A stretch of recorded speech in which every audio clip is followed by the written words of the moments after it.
E aí, turma, eu sou o César, professor de História, e nesse vídeo eu vou fazer a explicação da semana 2 do PET de História da turma do sétimo ano.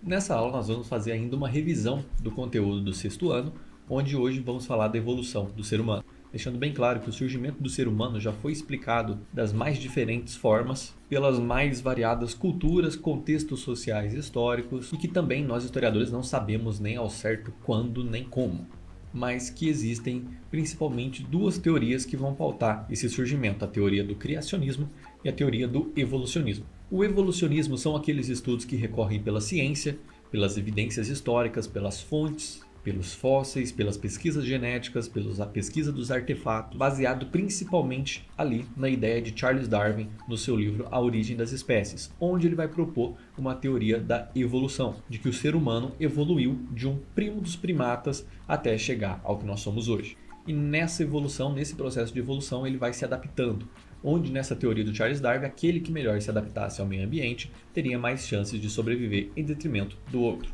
E a outra teoria, a teoria do criacionismo, que recorre a um deus para explicar o surgimento do ser humano. É muito comum na história determinados grupos que não tinham conhecimento da ciência usarem Deus para representar coisas que eles não entendiam, como por exemplo Deus do trovão, Deus dos mares, Deus do sol, principalmente ali nas culturas politeístas. E normalmente isso está presente em textos sagrados ou é passado de forma oral de geração para geração. Por não terem fontes comprobatórias, são considerados mitologia e por isso são chamados de mitos de fundação, atribuindo a criação, o surgimento do ser humano a um deus. Uma outra coisa importante para se falar sobre o surgimento do ser humano é sobre o surgimento do ser humano aqui na América. Nós sabemos que o berço da humanidade é na África, o ser humano surgiu lá, os fósseis mais antigos foram encontrados lá. Então como que eles chegaram até a América sabendo que tem oceano dos dois lados? E sobre isso existem das mais diversas teorias também. Nós sabemos que o ser humano chegou aqui na América mais ou menos por volta de 15.000 a.C. Um fóssil que ajudou muito nessa datação foi o fóssil de Luzia,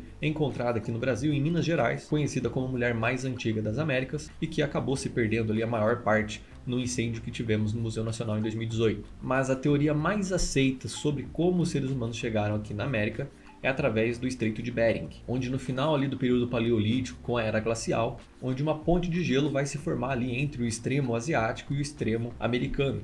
E vai ser através dessa ponte de gelo que o ser humano vai passar até ocupar as Américas. Claro que não é um processo de um dia para o outro, isso demora anos e anos até essa ocupação acontecer de forma geral. E a outra teoria também bastante aceita é a teoria de que o ser humano veio em pequenas canoas, em pequenas embarcações, através das ilhas asiáticas. Nós temos aqui no Pacífico várias ilhas pequenininhas e foi indo de ilha em ilha em que o ser humano conseguiu chegar aqui na América do Sul, no Chile principalmente. E essas são as duas teorias mais aceitas sobre a ocupação e também sobre o surgimento do ser humano. Caso tenha ficado alguma dúvida, turma, vocês podem deixar aí nos comentários. A correção das atividades da semana 2 também já está no canal, caso vocês queiram conferir. E nos vemos na próxima semana. Valeu!